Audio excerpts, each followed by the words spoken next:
Yeah, despite that rally and a boycott, we're still seeing Uber and Lyft drivers pulling in to LAX. We have talked to some passengers who tell us they're only waiting about 5 minutes for a ride. And both Uber and Lyft say that the action has not impacted driver supply or passenger wait times. But for much of the day, both passengers and drivers were met by protest.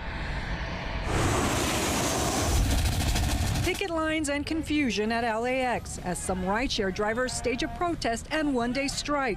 Join us, just one day.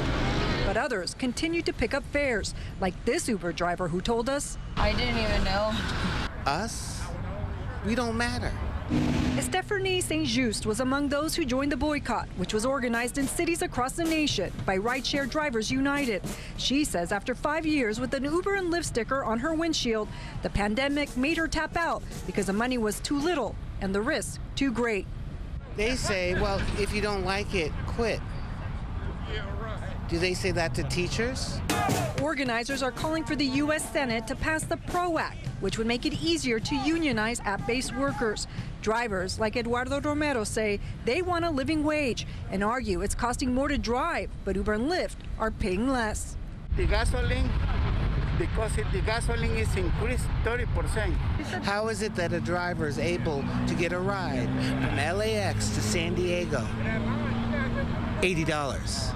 Meanwhile, the rider is paying $250.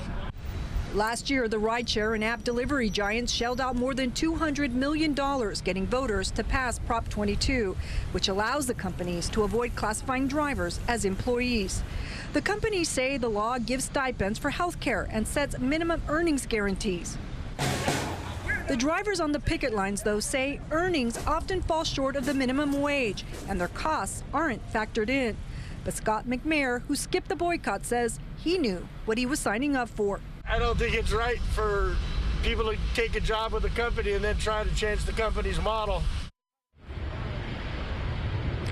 Neither Uber nor Lyft replied directly to our request for comment, but Lyft did send us some information which stated their drivers are earning about $30 an hour here in Los Angeles.